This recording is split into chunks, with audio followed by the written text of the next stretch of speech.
everyone, I'm Maureen and I am a sewing vlogger, and today I want to share with you how to sew and plan for a vacation capsule wardrobe. Before we get into it, I want to share with you that I have been creating and sewing successful vacation wardrobes for the last 4 years, with the exception of 2020, because we know how that all turned out. But I say all that to say that this is my favorite thing to do, and this is something that I am extremely passionate about because it feels so empowering. And I just want to share with you my process, my steps, and how I'm able to do this entirely stress-free. In addition to this resource that I'm sharing with you today, I'm also linking below a free guide that I created.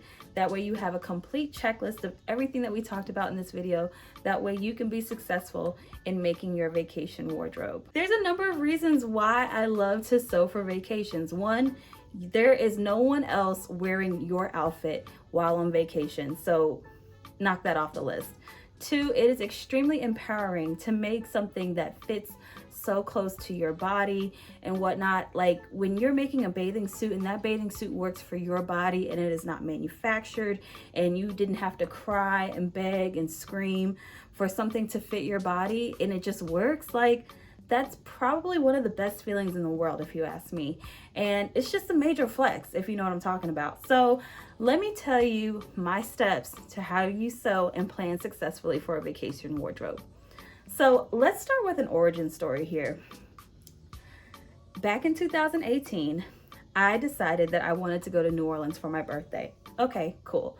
So this is where things go left. I decided I am going to do this thing, and then, oh, let me do one more thing.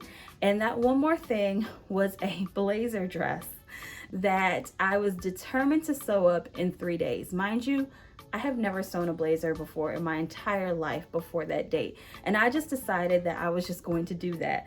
And it was a disaster. And my mom found me in my living room floor crying as I was trying to make a welt pocket work.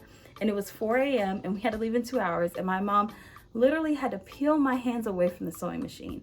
And from that point on, I decided I'm just gonna have really great, successful, stress-free vacation sewing plans. And that's where I am today. And this is something that I use for every single project. And I promise you, if you follow these steps, you will have a stress-free sewing plan. So let's get into it. So the first things first is that you want to find out, where are you going? If you already know that question, perfect. But for example, if you're going to the mountains in the middle of the winter, you probably don't want to pack a maxi dress or invest time in making a maxi dress at that point. Number two, ask yourself, how long are you staying? Is it 2 days, 3 days? What does your travel day look like? Are you staying for 10 days? Like, write it all down. Number three, what is your weather? And I'm not just talking about seasons here. Yes, seasons are important, but is it going to be rain, snow, sleet, hail, sunshine? All of these things are going to be important in how you're formulating your wardrobe. Number four, consider your activities. And when I mean consider your activities, are you going out to dinner? Will you see an opera? Are you going to the beach? Are you going to a play? Are you just hanging out in your cabin or in your hotel? Or are you planning to do excursions that might require like some sort of physical activity? Write that down as well. Number five, so consider who's going. Are you going with a girlfriend? Are you going with your husband? Are you going with your kids? If you're going with your husband and your kids, more than likely, you probably will be making some things for them. So you have to allot time for this. Number six, now this is where it really starts to get fun. Get inspired, create a Pinterest board, think of colors, think of a color scheme, or just like even a theme that you're going for. Are you going for Bond Girl? Are you going for like, Playboy Bunny? Are you going for, Mediterranean summer? The possibilities are endless. So let your creativity really go wild here and get inspired by a lot of things that you see. Write them all down, even if they don't make sense. Create that Pinterest board, even if it's kind of crazy looking and none of the colors match, and just let the ideas flow. All right, number seven, add contingency plans. So one of the things that I do is I always consider the amount of time I have to complete a vacation wardrobe. So I'll look at my calendar and I actually count the weekends and I'll go 1, 2, 3, 4. Okay, I have 4 weekends to pack out as much sewing as I can leading up to my trip. And more than likely, those weekends I'm fine kind of with sewing because I'm probably not going to be spending money leading up to a trip. Am I right? But consider, like, if you know that there's one weekend you have a birthday party, another weekend where, you know, you might get sick. These are adjustments that you're going to have to make along the way while you're planning your vacation wardrobe. So it's always important to come up with that contingency plan just in case things don't work out like you actually planned it to be.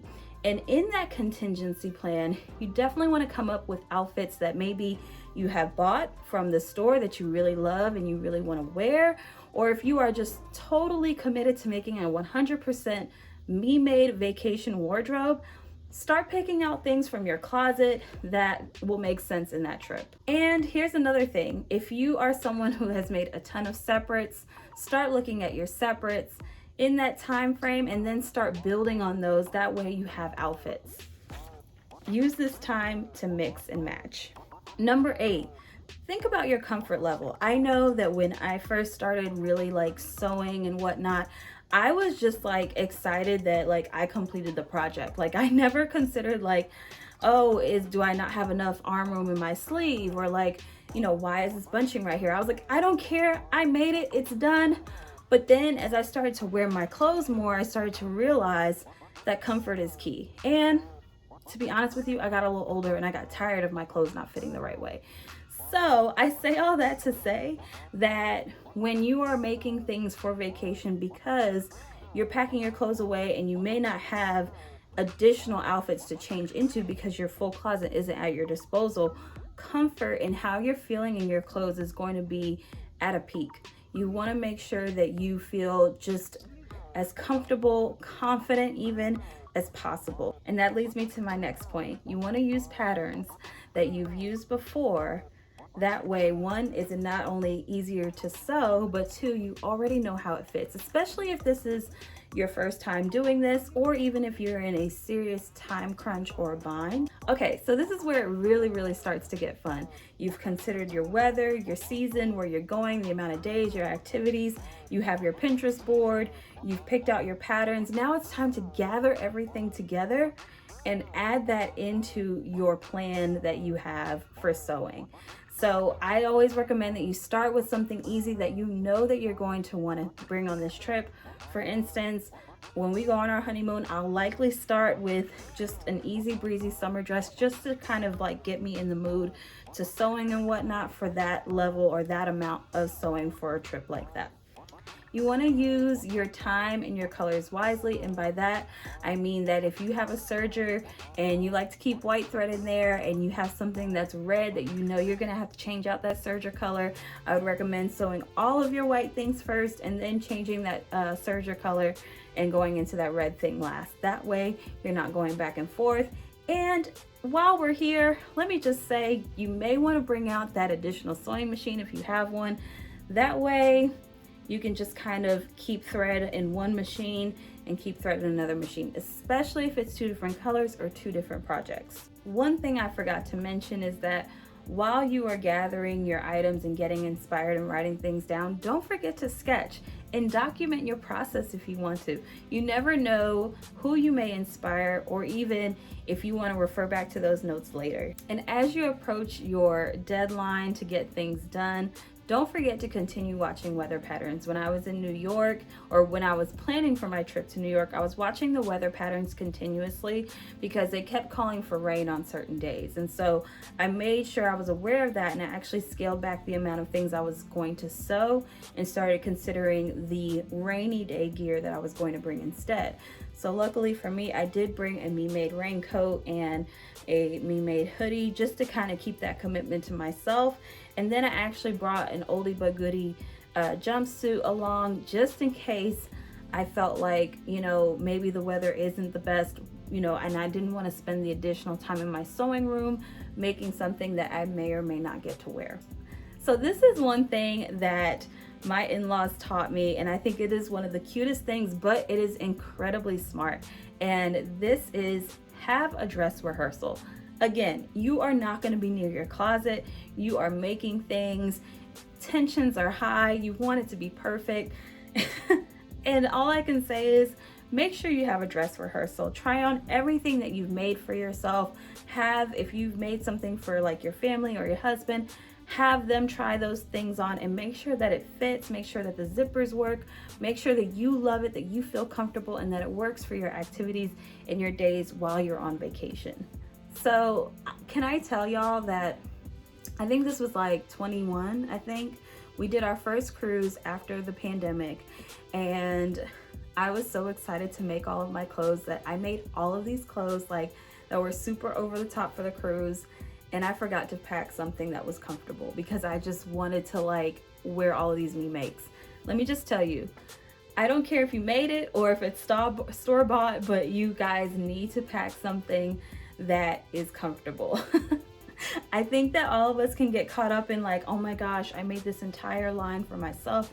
It's a capsule collection. And we often forget that sometimes there are days or moments where you just want to throw on some leggings. And it's like that when you're on vacation too. So don't forget to think about those moments as well. And here is another piece of advice that is kind of like, I don't want to call it a rule of thumb, but it's something that I always remember. And it's something that typically happens on most of my trips. There is always one dress or one outfit that I never get to wear. And so when that happens, I always earmark it for the next trip, or I make it a point to just, save it for a really special occasion. So that leads me to my next point about no pressure. Because there's always one thing that you may not get to wear on your trip, have no pressure. Don't be like me and have this one more thing mentality when there is a actual possibility that you may not get to wear that piece of clothing like at all. I hope you guys enjoyed this resource, and don't forget to hit that like button. And if you have any questions or any additional tips that you think I may have left off, or just any questions about my sewing process when it comes to vacation sewing, please put it down in the comments. All right, I'll see y'all next time. Bye.